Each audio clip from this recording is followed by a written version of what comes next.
Bebasnya Anas Urbaningrum sontak membuat gerah jajaran pejabat teras Partai Demokrat yang kini dikomandoi Agus Harimurti Yudhoyono. Ketua Badan Pemenangan Pemilu Partai Demokrat, Andi Arief, meminta Anas untuk meminta maaf secara terbuka kepada SBY dan seluruh kader karena Demokrat karam dalam kepemimpinannya. Merespon Andi Arief, loyalis Anas Urbaningrum yang juga mantan politikus Partai Demokrat, Tridianto, menuding SBY lah yang sepatutnya minta maaf kepada Anas Urbaningrum atas apa yang sudah dialaminya. Kalau adik-adik sekarang yang sekarang komentar-komentar ini nggak paham secara Demokrat seperti apa. Merusak Demokrat itu sama sekali saya lihat enggak lah. Tersangka kasus Hambalang itu kan apa karena adanya dendam politik. Dalam menyikapi seperti ini jangan berlebihan, santai saja. Mas Anas ini kan saya lihat memang benar-benar dizulimi lah ya.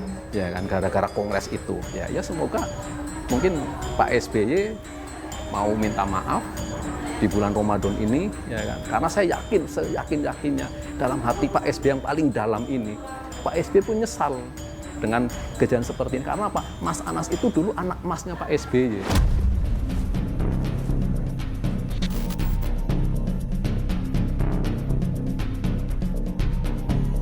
Sobat, kita akan dalami apa yang disampaikan oleh Anas dan adu argumentasi, adu opini antara loyalis Anas dan juga politisi Partai Demokrat.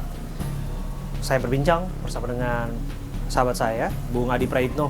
Bung Adi, pertanyaan saya sederhana. Anda kaget tidak dengan sebanyak itu orang yang datang ke Lapas Sukamiskin untuk menjemput sosok Anas yang jelas-jelas terpidana kasus korupsi? Ya, saya sebenarnya termasuk yang kaget ya, melihat antusiasme para loyalis, para sahabat dan aktivis HMI yang menyambut Anas begitu luar biasa. Sekalipun ada fakta hukum, Anas sudah divonis, kemudian sudah dipenjara begitu lama, tapi bagi para kader HMI, oleh para sahabat Anas ini tidak lebih dari korban dari kriminalisasi hukum saat itu. Anas masih meyakini sebagai orang yang bersih, tidak tersangkut kasus hukum. Itulah yang kemudian membuat begitu banyak animo yang muncul. Dan hebatnya lagi, Anas bagi saya adalah satu-satunya napi keluar lapas, disambut begitu banyak orang dan langsung orasi secara terbuka. Orasinya pun juga gaspol, tidak tanggung-tanggung. Seakan-akan Anas itu memberikan satu pesan politik secara terbuka kepada siapapun pihak yang membuat skenario besar, ingin membuat Anas mati karir politiknya. Dengan memenjarakan Anas kurang lebih sekitar 8 tahun lamanya.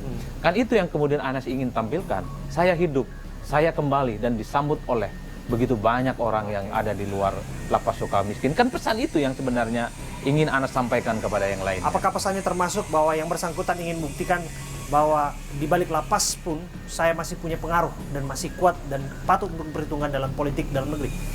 Anas itu ingin bilang badannya boleh dipenjara selama beberapa tahun, tapi secara kognitif, secara pikiran gitu ya, Anas tidak bisa dipenjara.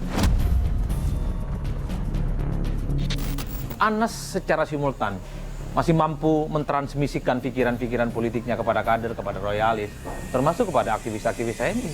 Itulah yang sebenarnya ingin dijelaskan Anas ketika dia lolos ya kemarin, dinyatakan bebas secara terbuka oleh Lapas Sukamiskin. Tapi bagi saya ada 3 hal sebenarnya di luar gaspolnya Anas ya, yang paling banyak ditunggu oleh publik. Pertama, kira-kira kapan ini Anas siap digantung di Monas?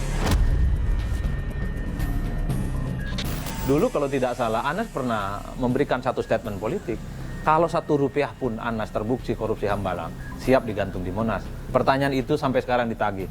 Tentu sebelum Monas ini dipindahkan ke IKN nantinya. Yang kedua, Anas ini buka-bukaan. Apa betul persoalan Hambalang itu hanya menyangkut segelintir orang? Hanya Anas, hanya Angelina Sondak, tapi tidak yang lainnya. Kan ini yang sebenarnya soal black box yang berada di bawah permukaan yang paling banyak ditunggu oleh publik. Apakah Anas setelah dinyatakan bebas secara terbuka mau bablakan? Kira-kira siapa saja pihak-pihak yang terlibat dalam persoalan Hambalang yang saya kira memang cukup nyata telah membuat negara kita itu ya bangkrut, rugi gitu ya. Yang ketiga tentu saja adalah bagaimana manuver politik Anas untuk menggembosi partai politik yang jelas-jelas selama ini membuang Anas yang sempat menjadi ketua umum di dalamnya. Kan itu pertanyaan mendasarnya. Bisa tidak Anas itu menjadi magnet bagi sejumlah elit, bagi sejumlah kader Partai Demokrat yang mungkin saat ini termarginalkan secara politik. Publik tidak begitu suka pada Anas, tapi Anda bisa kasih bacaan politik nggak? Kenapa secara psikologis orang-orang yang berkumpul ramai-ramai di sana masih menganggap Anas ini orang yang tidak bersalah dan lagu lama dikriminalisasi masih terus digaungkan? Anas ini adalah bagian penting dalam sejarah perpolitikan di negara ini. Harus diakui itu. Anas itu adalah mantan komisioner KPU. Anas itu adalah mantan Ketua Umum Partai Demokrat. Anas itu adalah mantan Ketua Umum PBHMI. Jadi 3 resultante inilah yang kemudian membuat kenapa begitu banyak antusiasme publik yang menyambut Anas begitu gegap gempita. Jadi sekalipun Anas dimasukkan di penjara dalam tanda kutip quote unquote, itu dianggap sebagai bentuk kriminalisasi. Karena fakta-fakta hukum, fakta-fakta politik yang dibangun oleh pendukung Anas itu tidak kuat. Meski pada saat yang bersamaan kan kita tidak bisa menutup mata. Sudah jelas ada vonis yang menyatakan Anas bersalah. Betul. Dan bahkan terbukti melakukan tindak pencucian uang. Betul. Iya kan? Itu tidak bisa dibantah. Tapi di seberang yang lain, kader-kader HMI, para loyalis Anas, kemudian para sahabatnya, menganggap Anas adalah sosok yang bagian integral dari mereka yang memang dalam setiap duka dan dukanya, setiap suka dan dukanya harus dibela sampai tuntas. Makanya tidak mengherankan ketika keluar lapas suka miskin, begitu banyak pengurus HMI, bahkan Majelis Kahmi Nasional menyambut ada di situ. Yang saya lihat itu lintas partai, bukan hanya dari partai tertentu. Itu menunjukkan bahwa Anas ini adalah sosok yang spesial. Anas itu adalah sosok yang dianggap punya magnet, terutama untuk perpolitikan di Indonesia. Nah, dengan kembalinya sosok Anas ini, akankah mengganggu kestabilan, mengganggu status quo di dalam internal Partai Demokrat yang saat ini dipimpin, dikomandoi oleh Agus Harimurti Yudhoyono, putra sulung Susilo Bambang Yudhoyono?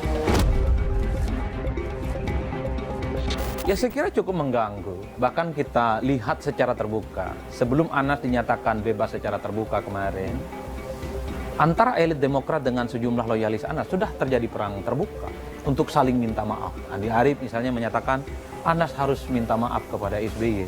Tapi perwakilan keluarga Anas justru sebaliknya. Meminta SBY lah yang harus meminta maaf kepada Anas Urbaningrum.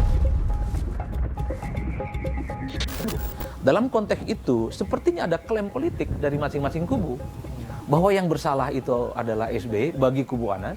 Sementara bagi SBY dan para pendukungnya yang salah itu adalah Anas Urbaningrum.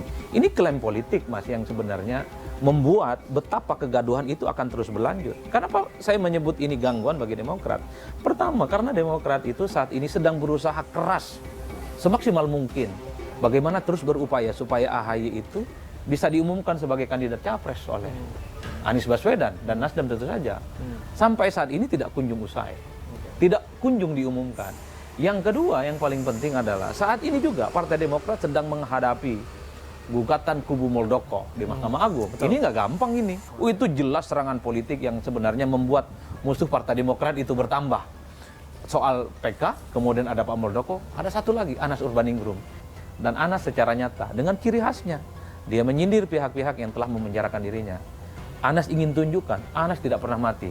Sekalipun sudah ada 8 tahun di penjara. Anas rebound, Anas bangkit, dan terbukti Anas disambut begitu banyak umat manusia. Orang yang menyambut Anas ini adalah orang yang dianggap tidak sensitif pada persoalan korupsi, karena ada fakta hukum di mana Anas memang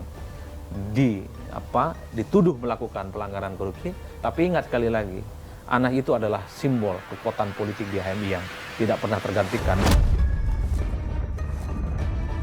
Bahkan Anas ini adalah mantan Ketua Umum PBHMI yang memang menjadi rising star.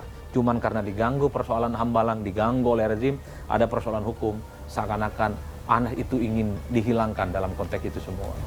Terima kasih Bung Adi Praitno sudah Sama-sama. menyampaikan pandangannya kepada kami. Ini seru ini biasanya.